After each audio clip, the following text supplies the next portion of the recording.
Holy new intro. We're here. We've got new music. We've got a new intro. And we've got baseball finally for the first time this year. Only took us till June. And here we are. We're joined by a legend and another legend. It's Alex. You know him from the Sorare football podcast. How you doing, Alex? I'm doing good, but tired, but I'm going to make it through. We're fine. It is early in the morning for you. It's like 10 a.m. So definitely had to get up early for this. Got the Dortmund kid on, ready for the Champions League final today. Yes. Big game later today. Yes. But we are here to talk some baseball, and we figured if we're going to talk baseball, we're going to get the expert of all experts. So we got Hunter on the show. How's it going, man? Good. Yeah, I wouldn't say expert, but definitely in the content streets. Love baseball, love Sorare MLB. Happy to be on the show. I haven't been on Sorare in the States in a while, so happy to talk to you guys again and talk some baseball. Literally the expert, not just a expert, the expert, the man when it comes to Sorare baseball. So we are going to hop in because we are on a very tight schedule today. We've got to get out of here on time.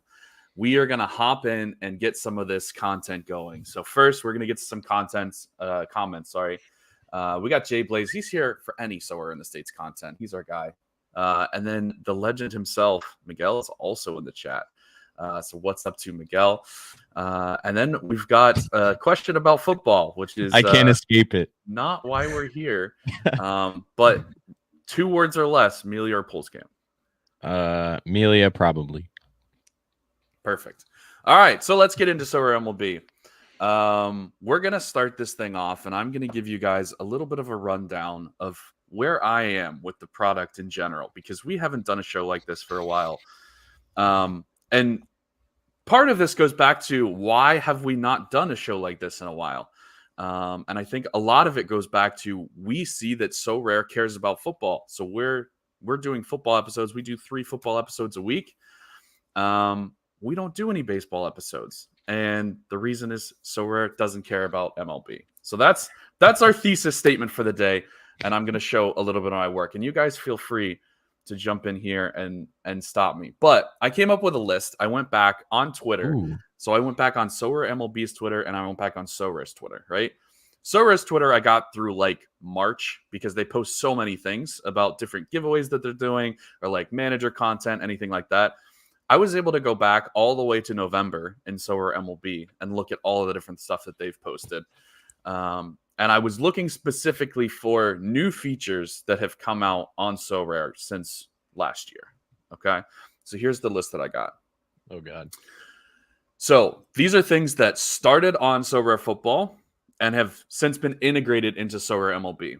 RotoWire partnership, instant buy, collection score and collection game, reward boxes, credit card on the secondary market, a training update, which on Sorare MLB, we got in the middle of the season, and it was 3 weeks later than they announced it. It's just now going live. And special edition playoff cards from last year. All right. Here's the list of things that Sorare MLB has done on its own, sort of, kind of. They updated the mint counts, so they brought the mint counts down to what Sorare Football is. And they have a monthly chase competition, which Sorare Football kind of tried, but they don't do anymore. So I gave Sorare MLB some credit for that. But there's also no leaderboard for it. That's it. That's the list. There's 2 things that I could find in the entirety of Sorare MLB that are actually new from Sorare MLB. Like, what are we doing at headquarters for Sorare MLB? Hunter, what do we think here? Yeah, no, I mean, definitely they're more focused on the football side. They don't tweet a lot at all. They don't retweet a lot of my stuff. But yeah, you mentioned the RotoWire thing. I didn't know that was new to the football side because that's new to the baseball side. I think that's pretty helpful. Yeah. Although I think they should have partnered with Fantasy Pros because I work for the site. But RotoWire is cool too. It's all right. But yeah, you're right. The leaderboard for the championship chase, nowhere to be found. But I know some people have posted that on Twitter, calculated it themselves. But yeah, it's I think some things need to be picked up there for sure. Yeah, I mean, it's honestly a little bit shocking to me where we are with Sorare MLB, and I get like things take time and like new features take time to develop and test and do all that thing. So like, are we just not giving enough like time for them to develop new things, right? Are they like, do they have stuff cooking and we just don't know about it? I don't know. They might, but I'll go through the list of things that Sorare football has done that Sorare baseball has not yet adopted, that they've done in the same time period, right? In real life experiences like playing it on the field at Liverpool, going to the Champions League final. They did a little bit in Sorare MLB, like they did an All-Star game thing, but it's very few and far between, right?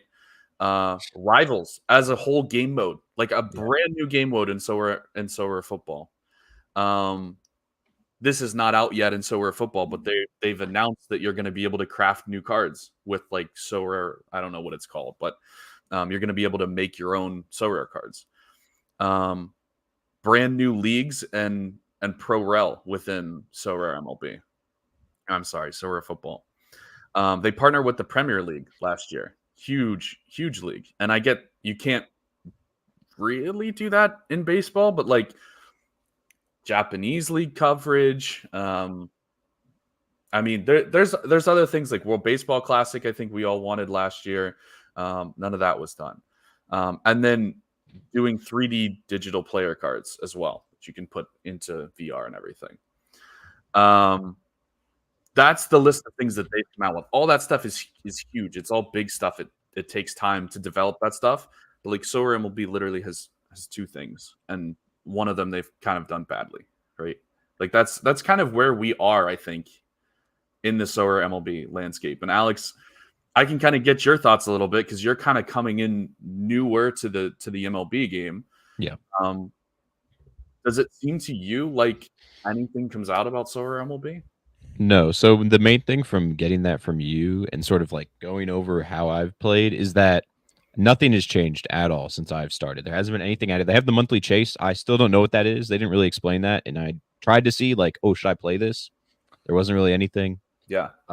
Besides that, I mean, they got the same stuff as football when it came to purchasing, and that's about it. I would have liked to see like a rivals mode. I thought that would be cool, like maybe a series rivals mode where you can, pick your team and then that's it for the series, and then you can play against someone. I think that would have been a good way to do rivals. But besides that, yeah, I mean, the game's kind of getting boring for me. But I'm still going to put out lineups, but it is getting a little bit boring with how they haven't really added anything to make it fun or any prizes to make it fun. And I would like to see that. And we'll get, I guess we're doing some special weeklies. So like we'll get a little bit of a shakeup eventually here. But we're in the middle of June. Like we've played more than a third of the baseball season. And we're just now getting our first special weeklies that are kind of changing the way that strategy works. Going back to this monthly chase thing and kind of the idea behind it is a decent idea, but the execution still isn't there. Like if we can kind of pull up my screen here that I have, this is what the monthly chase looks like, right? As of right now, this cumulative leaderboard finally got added. This is the last week of this monthly chase for people that are in Sorare football. There's basically a 4-week competition with a cumulative leaderboard. And you get prizes based on, where you finish overall. The top 3 of your 4 weeks count towards your score, right? This is your cumulative leaderboard, right? So we now know the first place gets 1,200. And they posted this on Twitter, but they never had this on the site, right, before we started. If I click on view leaderboard, it literally says it has no rewards. Like, that makes no sense to me, first of all. Put like maybe this week has no rewards, but here's the overall cumulative leaderboard again, right? So if I say, well, I just want to see where I am, and I go to like full leaderboard, it only shows me where I am for this week. Like I have 39 points this week. I'm 128th this week. Like, how does that help me? That doesn't tell me where I am monthly. That doesn't tell me anything about what my strategy should be going forward. And this is the last week of this, right? So that is literally all the information I have. I have to go back here and determine where I am based on like past results. I can see, okay, I was 35th out of 215. So like, that's probably okay. I was 58th out of 222. So like, I feel like I'm in a decent spot, but like, I don't know, maybe this week just killed me and I have no chance, or I could be in first. I have no idea. I have no idea where I am. Hunter, have you been doing this monthly chase thing, and do you have any idea where you are? No, I mean, I did it the first week, but I got wrecked, and I decided to not pursue it anymore. I don't really have Yeah. the in-season Okay. cards to continue doing it as well, where it would be worth it. And yeah, you showed those prizes real quick. Those are kind of disappointing as well. I mean, just 1,200 for first. I mean, I thought it'd be more, for a cumulative 4 week. For 4 weeks. Yeah. Yeah. So that's kind of disappointing. They did say something about rewarding real life experiences for people that finished well in this tournament. But again, if there's no leaderboard and there's no prize structure, we really can't tell what that's going to be. But that's what intrigued me originally with the chase, and that's why I entered the first week, just in case I got lucky, because I would like some experience like that. That'd be kind of cool to have that chance. But yeah, it's not looking like we have much more information on that. And I think they do have like different rewards for the different months. Like this is supposed to be the end of the month competition. So like they'll do it again at the end of June and again at the end of July. And I think there's different prizes that go along with like each of the ones. This one I think is just pure cash. And then they're gonna do like I think all-star game experiences or something. Like they've announced some of that stuff is gonna change for the next monthly. But yeah, to your point, like 1,200 for 4 weeks of being first overall in rare doesn't seem like a lot. Like the top cards are like $300-400. Like that doesn't, you know what I mean? Yeah. Like that doesn't seem like a lot. You're right. No. Yeah. So that's where we are with that one. And then with the super rare chase, right? So I finished 27th out of 54. I finished 46th out of 63. And I finished 38th out of 67. I have no clue where I am. I didn't think finishing middle of the road each week would be good enough to win a prize. So I didn't enter it. I just went to champion with my in-season cards because like Hunter said, it's difficult to know where to put your cards if you have very limited cards. So only the top 10 get a prize. I don't think I'm in the top 10 because I haven't finished anywhere near the top 10 for each of these weeks. But to your point, like the monthly chase for 4 weeks, 10th place is $150. The super rare champion, just the normal one-off 1 week, 10th place gets $75. You're literally doubling your money off of 4 weeks of consistency as opposed to 1 week. Yeah. Like it definitely seems like those should be higher for sure. Yeah. I don't know if you want to show my screen or not, but I think this is what they probably should have done. And I have basketball pulled up, and it has the game week, and they've been doing this. I've been just doing common for basketball, but to the side they have the rank and they have everybody's placement. So this is probably what they should have done, giving you an idea of where you are, and they have all the competitions here too, so you could get an idea of what was happening. But I did notice that because I was considering entering monthly chase, and there was no leaderboard at all. Right. Yeah. So I think that's a bigger issue in and of itself. Just the lack of development of anything. Like we haven't really changed the scoring matrix. We haven't come out with like, hey, have 5v5 lineups, have 11v11 lineups, have 9v9 lineups, right? Like there hasn't been any tweaking or any changing of anything. And they may be testing new stuff. I don't know that. I'm not, really in as deep as we used to be, but I think we're not as deep as we used to be because it doesn't seem like there's any motivation. It doesn't seem like they care about like putting any effort into this. So I think that's kind of where we are on the whole. Yeah, Miguel has a good point as well. All the other sports in the office and they're all together, but it's still they're not fully, integrated. And to be fair, this might be Nicholas coming back in and saying football is the priority and we need to fix that first and getting them going on a bunch of stuff. And then he'll come back to MLB and NBA. That might be possible. It might just be, it's not a top priority now. And like next year it's a top priority and all this stuff changes for next year. But man, like one new thing, that's it.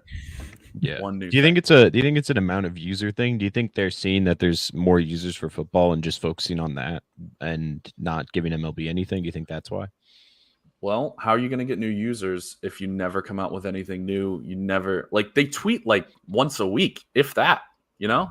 Yeah. So how are you going to get new users? I mean, they have some cool stuff. They have like I still enjoy playing the game. I still think the core of the game is one of the most fun fantasy modes that I've played. And I've played a lot of fantasy baseball before. But I think there's just little things that would be so easy to fix that are just it's been months and there's nothing. There's no like we're working on it, like we hear you. There's nothing. There's nothing there. So with that, we kind of get into strategy a little bit as far as, you know, what's the right level to play at? Is there a difference between kind of the rare, super rare, limited? And is I think the big strategy question is the new season stuff worth it? Like, is it worth it to go after some of the monthly chases in the champion and try to win cash as opposed to just picking up cards that are a lot cheaper in, you know, old season editions and just playing the game? I don't know if you have any thoughts on that, Hunter. Okay, I think I got half the question because he cut out, but I think you're talking about in-season cards versus previous season cards. Yeah. Okay.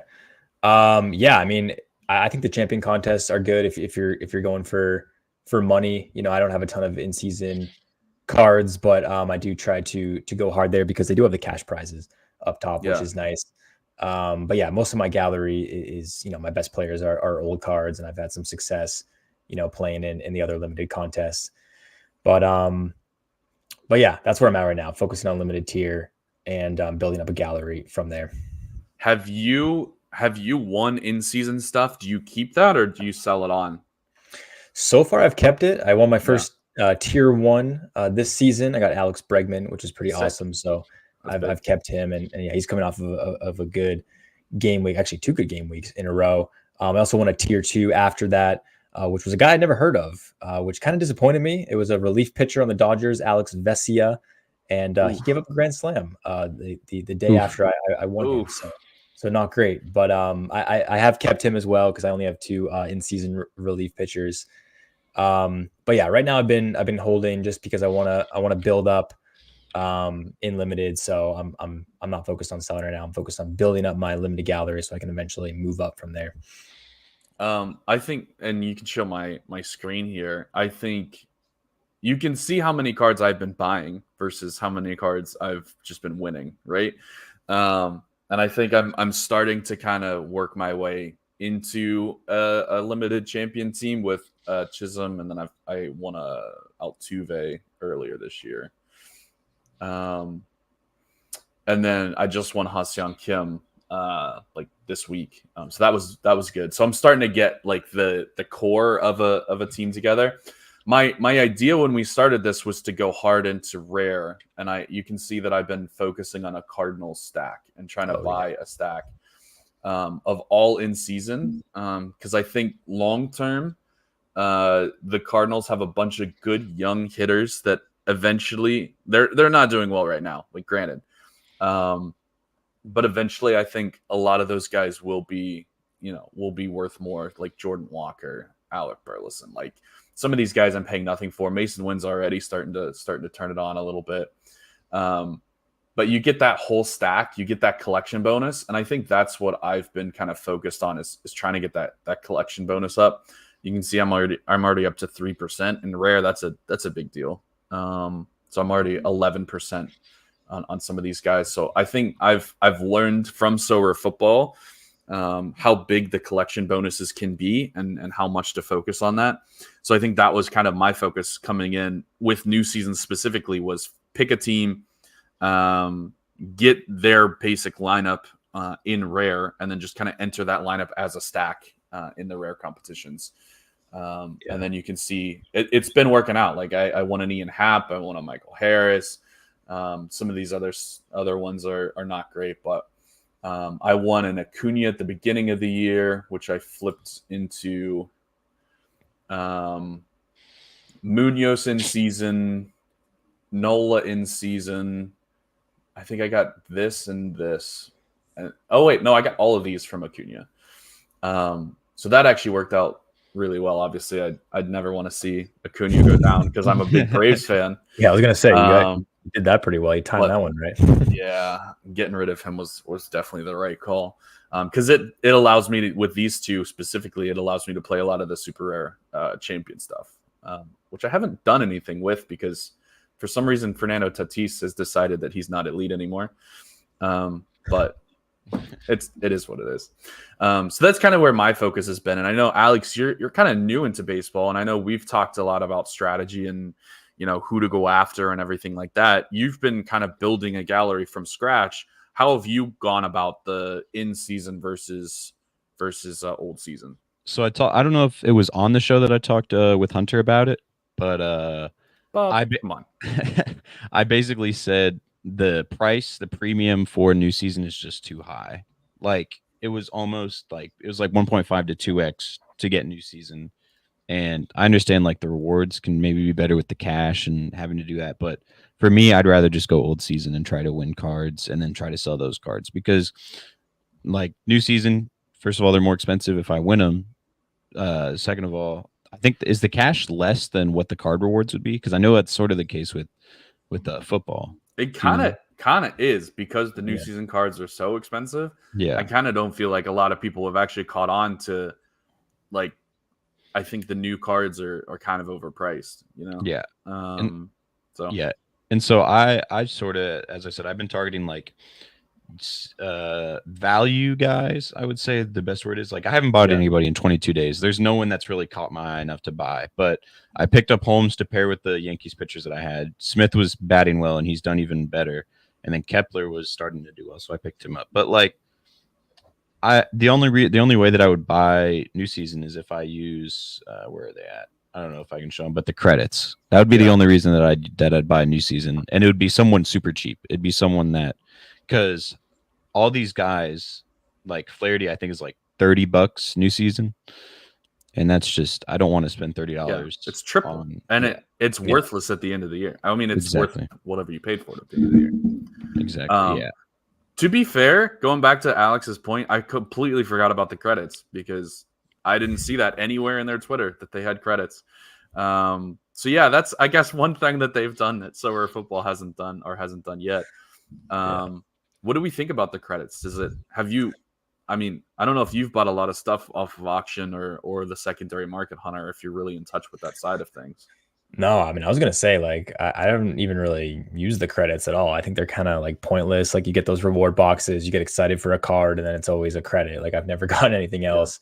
I saw there was some credit talk on Twitter yesterday, and people were kind of saying a similar thing. Like no one even really knows how to use them or what to do with them. I know Miguel, who's in the chat was saying this, like he doesn't use the credits or really find any use for them. So I don't know if that's that great of an addition and something that I use that much. So to be fair, I have definitely used the credits. Because like I said, I was putting together that stack. I don't think I bought really anything off the secondary market this year. Almost all of it has come from primary because it's 25% off. Like it's cheaper if you can get it for the same price. I think that's one of the reasons why the new season cards are so expensive is because you can get them for 25% lower than what people are like. The prices that are on Sorare data is not what people are paying. Yeah. So yeah, to Bob's point, it can be worth it at the start of the year if you can win everything back in that year. But yeah, to Miguel's point, like I'm never gonna spend all the credits that I have. I mean, I'm in super rare, all the rare lineups and all the limited lineups. I win credits every week. Like, how many credits do I have actually? Probably have like 100.073 ETH. So that is a lot. I'm never gonna spend that. And yeah, I think the credits could be a good idea. To kind of incentivize people to buy from primary markets because it's definitely incentivized me to buy from primary markets. But yeah, to you guys' point, they haven't really implemented it very well. So that's been kind of another disappointing thing. Yeah. Going back to Bob's thing, I did want to get back to this. I do have the Acuna bobblehead here. Oh, Bob has a tradition, which I think is a great tradition, where when he wins a competition, he gets a bobblehead of his reward. I have 2 bobbleheads so far, and they're both Braves. And even though I won Freddie Freeman as a Dodger, I still got the Braves bobblehead of him. Did you buy a little figurine knee brace for Acuna that you can put on? Oh no, too soon, man, too soon. So yeah, Miguel spending credits now because there's a chance with U25. Interesting. Have they announced a list of or not a list? Have they announced a U25 competition? Like, is that something they're going to try? Because if so, that's 100% true. Yeah, they mentioned it as one of the special weeklies, right? Was it under 25? Yeah, there was a few more. There was Heist, Bring It Home, Reverse Power. Yeah, I saw the poll on Twitter that was like something like that. Yeah, under 25 is like there aren't a lot of players in the MLB under 25 years old. To be fair, get your Paul Skeens ready now. Yeah, Gunner's gonna kill that, right? He's under 25, right? Yeah. Oh yeah. Yeah, that's gonna be where everybody wins. To be fair, I feel like a lot of the guys that are, hey, look at that! I just opened the box and I got credits. Nice. A lot of the guys that are under 23 or under 25 are kind of ballers though, so it might still take some high scores. Soto's under 25. That's crazy.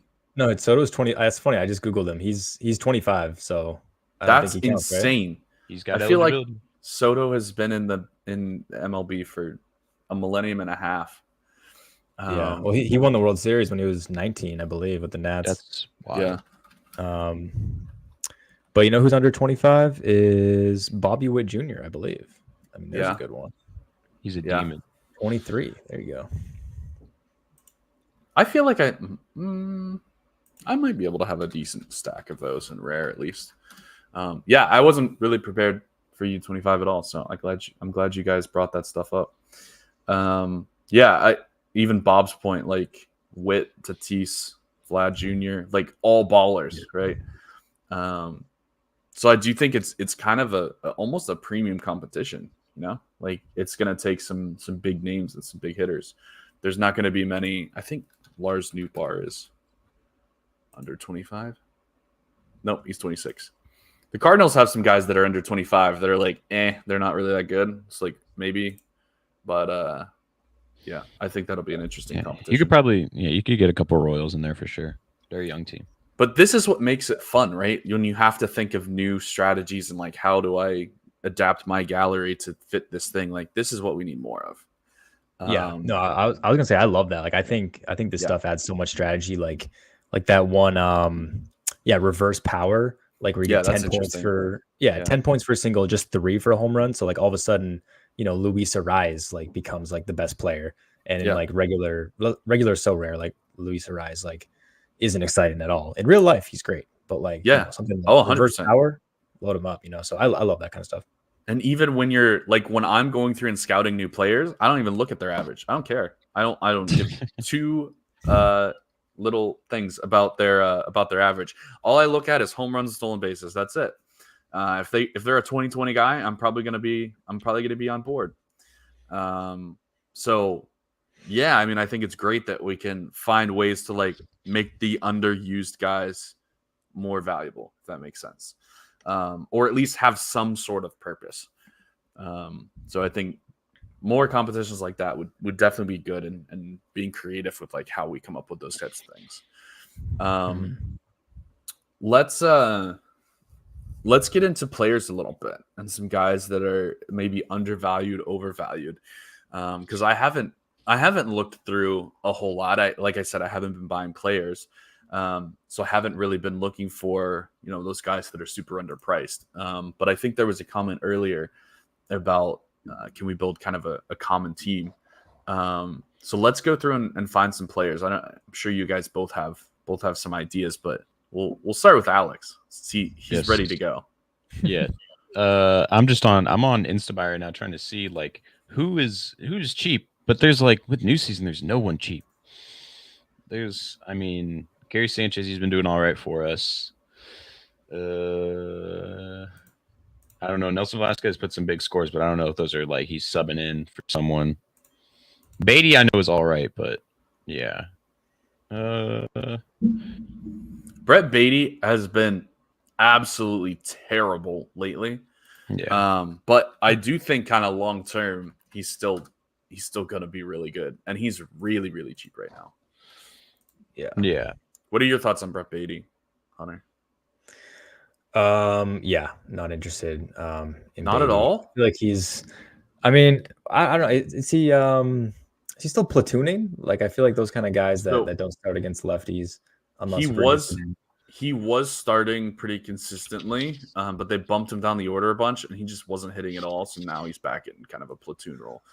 So he's completely worthless right now. But long term, he's 20. He's 24.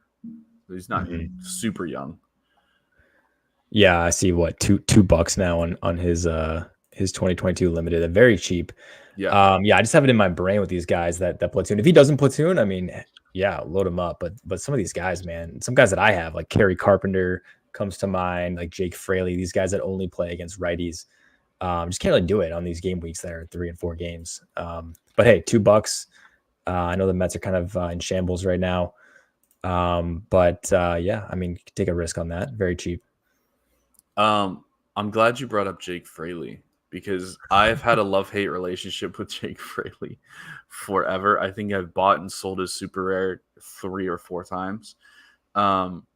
He's the kind of guy, and there's some guys like this in the league. He's the kind of guy that will just go nuts. He'll like have weeks where he puts up like 85 points, and it's like, who the hell is this dude? And then he just disappears. But like his price moves so much. Like if you look at his price graph, it goes up and down so much. There's so many opportunities to get in low and then, kind of bring it back, I guess. So like if we go to his price graph, look at this price graph that I have pulled up here. This is all over the place. This is in rare, right? So like it starts out really low. Then he bumps up because he had a monster a couple weeks. And then I think he got hurt. And then they started selling him again. It's like, or this is off season, sorry. This is actually the whole time. But like, look how crazy this graph is. So I always kind of look for like when he's $5 as a rare, I know at some point he's gonna do this thing where like he did here, where he has like a couple big games in a row, and everybody goes, "Oh my god, he's the next greatest thing," and then everybody wants to buy him, and then his price goes soaring. So like I don't know that I have a super rare of him, as you can see. I don't really play it that much. But I know at some point he's going to go off, and at some point that's going to be valuable again. If that makes sense. What do you? Yeah, I think if you get him like in a good matchup, like at home, because obviously his home park, Great American's like amazing for home runs. He has power. If you can get him in a game week facing like 3 crappy right-handed pitchers, yeah, he's going to be a top play. Oh yeah, there you go. Rockies, is that upcoming? Yeah. This week? Next week. Mm-hmm. Okay, perfect. We got. I can't even tell exactly who those guys are. Feltner, Block, and Dakota Hudson, and then Javier Assad. Okay, so he's got one lefty in a Block, but I mean, yeah, and those are all at home, I believe. They're in Coors. Oh, okay, even better. The number one best park for literally. So yeah, I didn't even know. Dream week for Jake Fraley. I just mentioned Jake Fraley randomly. It happens that he's one of the best plays this upcoming week. So yeah, definitely make sure to load up on him. But again, after this game week, maybe value will go down. But he could be one of the top guys this week. But I think there's how much other of a guys legend like that. is. Oh God, Hunter who are you? Even, hey, what's up? Just a legend. I'm just gonna speak out for the people. What the heck is platooning? Nobody wants to answer my question in the private chat, so I'm gonna hop in, interject. Stop using words I don't understand. This is why I'm in the background. Y'all are doing great. So platoon is a guy, let's say a left-handed hitter like Fraley. Like he won't be in the starting lineup if he's facing a left-handed pitcher. Like his numbers against lefties are bad. Typically, like left-handed hitters are not good against left-handed pitchers. So they'll days when the Reds are facing a left-handed pitcher, they'll platoon Fraley with, I don't know who they would platoon him with, some right-handed hitter on the Reds. Can't think of someone, but if they'll have a right-handed guy that they'll stick in his spot. So that's what he's only going to start 60% of the games. Right, exactly. So it's like, yeah, you can't guarantee at bats with platoon guys, and there's quite a few of them.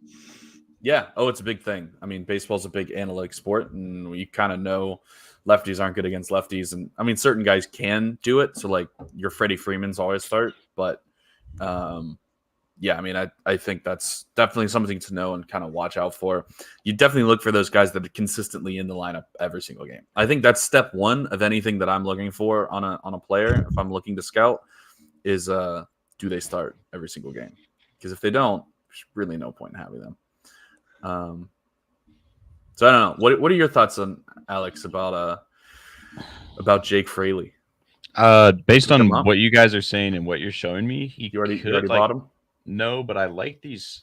I don't know. I think this coming up is not horrible. Like these 7 to 5s, like that show that at least he's getting chances. But from what you guys are saying and what you guys have like said in previous seasons has happened, probably makes me not want to buy him. He's cheap, but yeah, just based on that, probably not. Yeah, for sure. So yeah, I think there's definitely guys like that have big ups and big downs. I always think of back in the day, like Adam Dunn was one of those guys that like he'd hit like 25 home runs a year, 30 home runs a year, but like he would probably have been completely worthless. Joey Gallo, another one of those guys, like just completely worthless to actually play every single week. But like if you did play him every week, there would be a week at some point where he would just go nuts and have 85 points and win you something on his own. So, really interesting. Yeah, got some new people in the chat here today. Boston Sean's on the line. Let's go. Thanks, Boston. My guy. I like that. I'm assuming big Red Sox fan, but who knows? Same here, bro. So what else do we got? What other players are we kind of looking at? I got a couple cheat codes. You guys want some cheat codes? No. Oh yes. Oh wait, don't show them on screen so I can buy them first. So put them in the private chat first, and then we'll go. So I don't know. These guys' prices might actually be a little bit up there, but we know some starting pitchers have moved from the bullpen to the starting pitcher position. So you can play them in Sorare at RP, and one guy is Tanner Houck, who is starting for the Red Sox. Oh, speaking of the Red Sox, Mizzou great. Yeah, he had a great game last night. He's having an awesome season. He's actually looking like one of the best pitchers. And if you buy his 2022 card, you can play him at RP. So cheat code, Mr. Tanner Houck. The other one is Seth Lugo, also having an awesome season. Came out of nowhere, and his 2022 cards can be played at RP as well. He is on the Royals. So yeah, a couple of guys that start and are having good seasons, and you can play them at the relief pitcher. So cheat codes. Spencer Strider-esque. We don't have him this year. He's out for the season. So if you want something like that, Houck and Lugo. Why do all my favorite Braves get hurt? I literally I have training lineups that would be god tier. That's a good point. I'm glad you brought up starting pitchers for relief pitchers, because that was a cheat code in the first year. It's been a year now. We have more data. Is it still cheat code level? I mean, or is it more even between relievers and starters at this point? I mean, it'll give you a higher floor. Like I recommend doing that probably on the weekend slates. I like to play, pitchers. I have a lot of pitchers, so I tend to play one on the weekend slates in the flex. But yeah, we've seen some relief pitchers like actually have insane upside. What was it? Munoz had like 50 or 60. Joan Duran is coming off like a 54. So like those guys have more upside, but again, like it's hard to predict those weeks. It's really hard to predict relief pitcher in general. So if you want that safe floor for a weekend slate, I recommend Houck, Lugo, looking at guys like that. I think that's a good strategy. So I actually was considering rolling this strategy out and just seeing how this works. I have a ton of relievers because I like to mix and match based on like how many times the guy's thrown lately and like the matchups and all that fun stuff. There's definitely some 4-game weeks where I'm like, holy shit, this guy, he could play 3 times. Like he could easily come up with 50, 60 points. To your point, I think it's a lot more viable on a 4-game week as opposed to a weekend. But there's definitely some times where I've considered not only playing the reliever in the reliever spot, but putting the reliever at the super flex too. If I have two really good ones, and going for like 40, 50 upside. So I'm talking, you got 4 games in a midweek, and you've got the pitcher. It's got to be a closer, right? Generally, the pitcher hasn't pitched in 3 or more days. I think there's like Alexis Diaz fit this the one time, and like they're not going to let guys go a week without appearances, right? So if he hasn't pitched in 3 days, you're getting at least two appearances in that 4-game week. And if 3 save opportunities come up, you might get 3 chances. It's rare to get 3 chances, but like it has happened before. And I think I don't want to say it's predictable, but like you kind of can see some of the signs. Like if you have a guy coming off, like 2 appearances in the last 3 days, that's not going to happen, right? Right. But I think there are times where you can see like there's a path to 3 appearances, and I think those times it's a decent idea. And to be fair, you do have to have kind of a large gallery to make this work. You kind of have to have all the closers. But for example, like if you pull up my screen right now, Jason Foley would kind of fit this mold. He hasn't pitched in 5 days.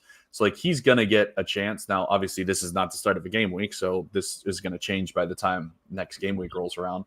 But like he's going to get at least 2 chances in the next 4 days, right? I'm pretty confident that he would get 2 chances in the next 4 days. Like John Duran would not be one that I would try that with, if that makes sense, because he's obviously pitched a bunch recently. So I think kind of knowing this and looking for those opportunities, and especially when you get the really elite guys, to Bob's point, when you get the really elite guys that have a chance for that, I think I am at least going to consider trying that and seeing how it works. I don't know if it's going to work well or not, but I know if I can get 100 points out of 2 spots, I don't care what position they play, Yeah. You made a good point. I think the best predictor is how recently they've played. I mean, you can try to target guys that are going to be in close matchups, or you want to ensure that they're going to be up by 2 in the 9th, but that's like so hard to predict. Even if it's like a crappy team versus a really good team. So, and even if it's like a strikeout guy, like Mason Miller, I mean, he doesn't get a ton of opportunities just because Oakland doesn't win a lot of games. But yeah, the best predictor is if they haven't pitched in a while. You want to play them, and you don't want to play them. You don't want to play them at all if they are like Joan Duran coming off of 3 starts in a game week. I mean, you're probably going to get like 1. Yeah. So. I sat mine. Like Alexis Diaz actually fit this bill, and he's already got a save on Friday. He hadn't pitched in 4 days, got a save on Friday. I expect him to start or to get at least 1 more appearance, whether it's a save chance or not, within the next 2 days. So Diaz is probably off to a good start. But I think this strategy has become viable because of the appearance thing, right? I don't need them specifically to get a save. Saves are nice, and saves give you that big up. But you can still get 15 points off of just an inning relief pitch and 2 strikeouts. And 2 or 3 15-point games is good enough. Like that helps. Yeah, there you go. 1 super rare champ with 2 relief pitchers. So yeah, I think that's a strategy we should legitimately consider. And I think the reason Spencer Strider was so OP that 1 year was because they didn't have the 5-point appearance bonus for relievers. I think that really leveled the playing field. Yeah. And because he is so elite as a starting pitcher, he was putting up 35, 40-point games as a starter. Starters don't do that. Like that's not a normal thing. He was super elite. So you could put him in relief and then get another super elite starting pitcher into the starting pitcher spot. And at the time, relievers weren't putting up 50 points. Like there was no way that would happen. At the time, the max a reliever could ever get was like 40.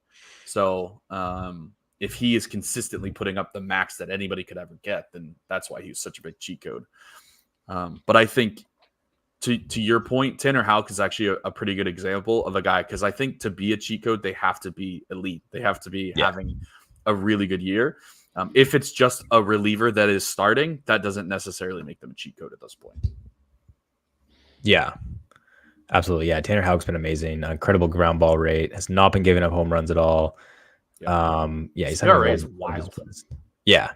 No, he's having one of his best years. Yeah, 8th in xFIP, 2.87, 1.85 ERA, massive 55% ground ball rate, 0.12 home runs per 9. So yeah, he's been one of the lone bright spots for the Red Sox. Me and what's his name, Boston Sean over here supporting the Red Sox. Boston Sean, love him.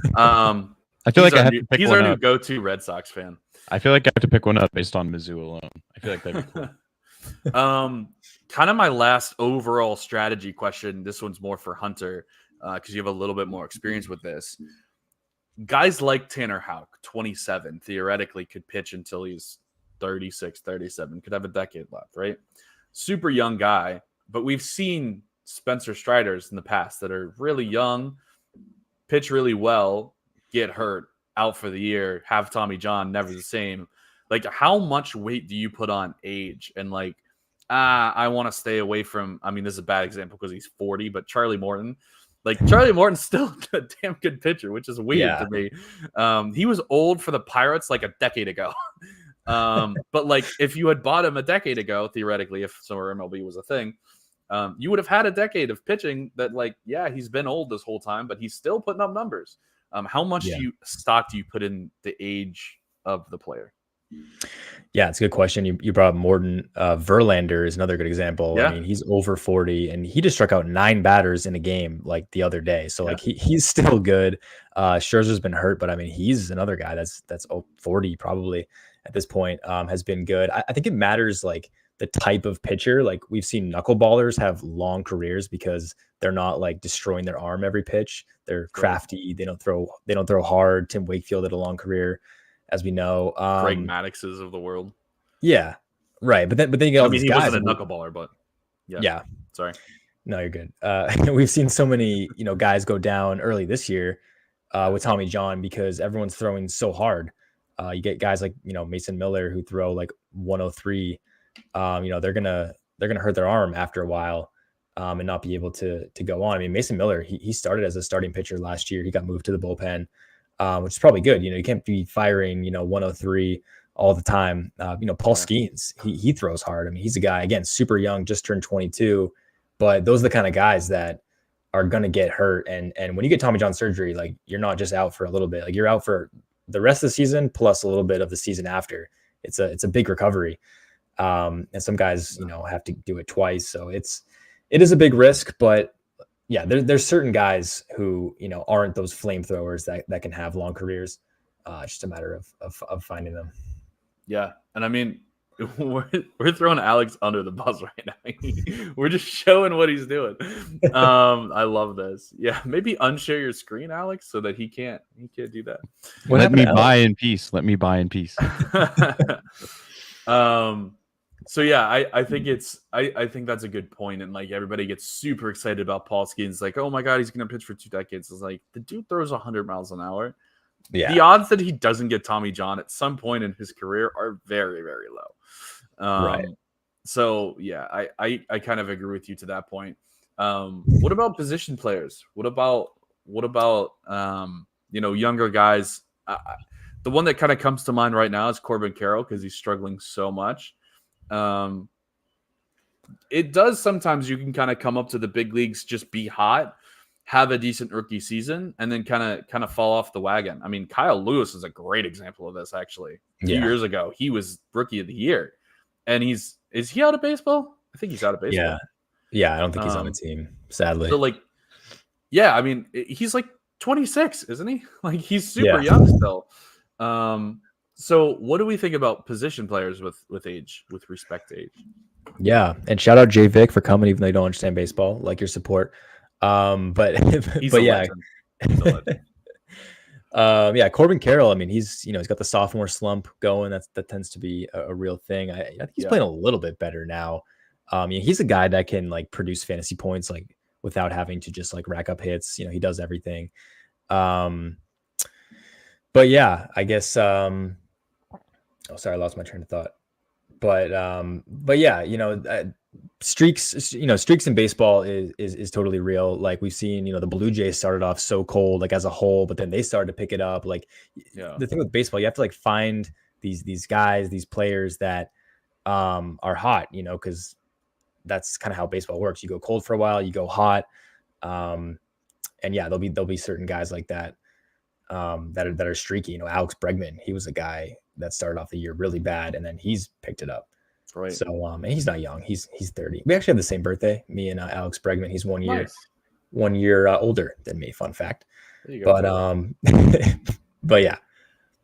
Going back to real quick on Mason Miller, by the way, he pitched at a school in my conference. So like if I had played in, you know, I think it's 8 years later, I would have played against him, which would have been fun. Really? Mason Miller, you said? Yeah, he went to Waynesburg, which is like the smallest, like littlest school you've ever never heard of. We played against them all the time. So yeah, that was fun.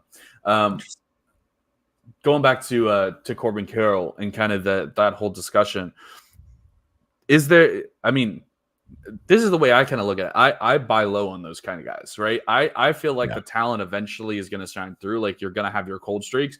Matt Chapman's another good example. Like was super hot last year to start the year, got really cold at the end of the year. His price went to zero, and then I picked him up, and he's on fire right now. Corbin Carroll, another guy like this. Like those guys, I look for opportunities to kind of get those guys low, and then just hold them because I know inevitably they're going to get hot again. Acuna was actually another example of this a couple years ago. Like when we first started, Acuna was actually like ice cold, and then obviously had the fantastic year last year. But like I'm definitely looking for those opportunities. So I want you to kind of rate my trade here. I had a Kyle Tucker that I was like kind of trying to sell high on, and I got this offer for Corbin Carroll for Kyle Tucker plus $30-ish.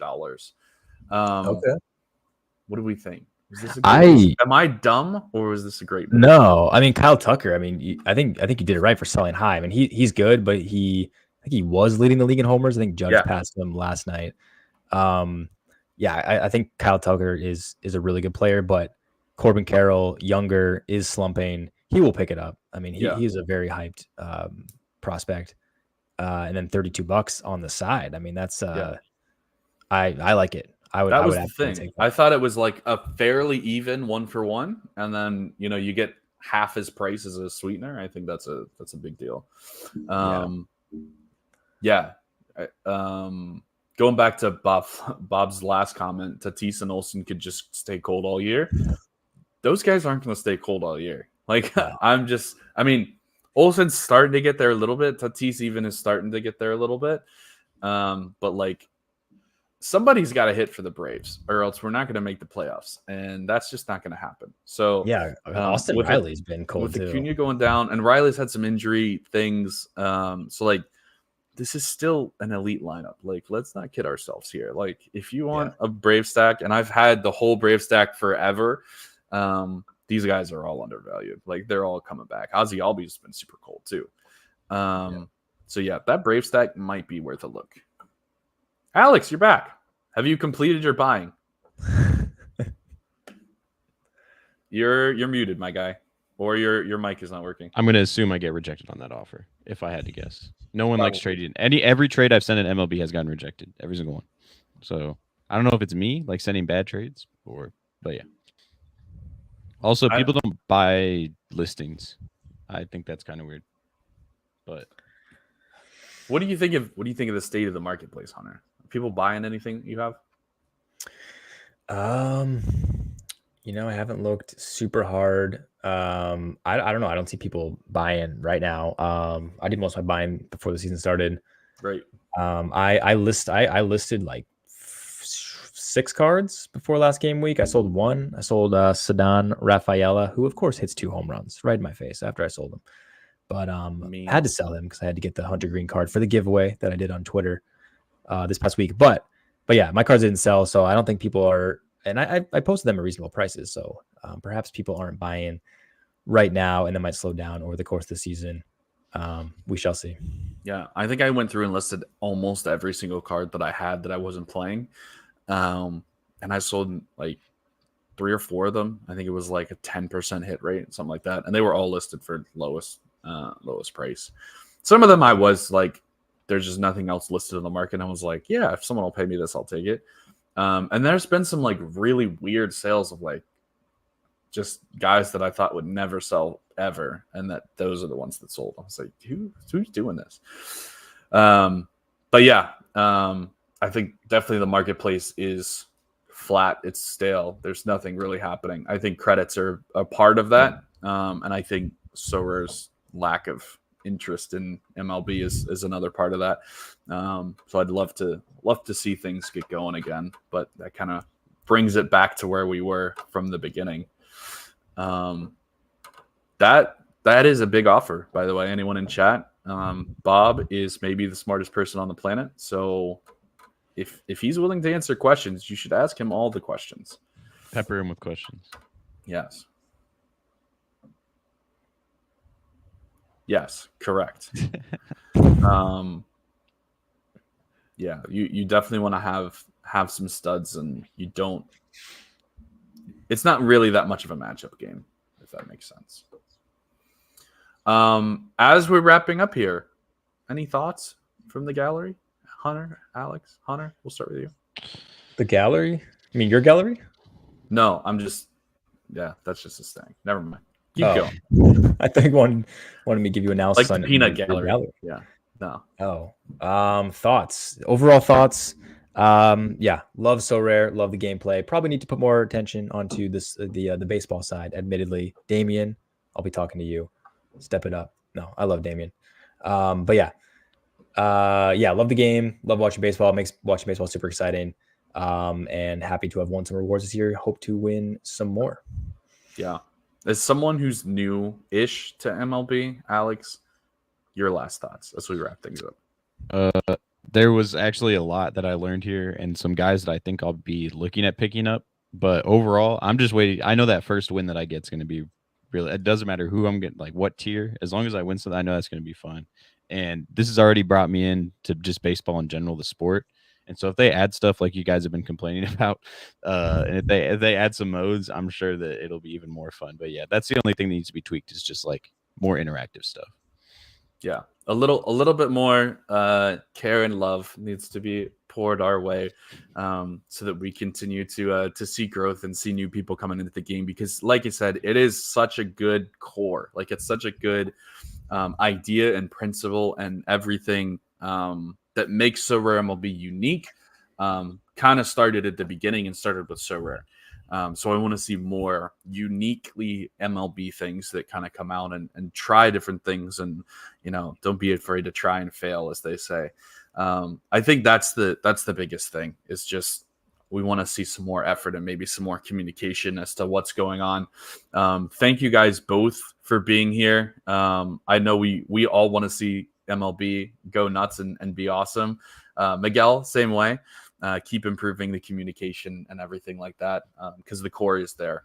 But thanks so much, guys, for joining. Yeah, that's it. Bye-bye.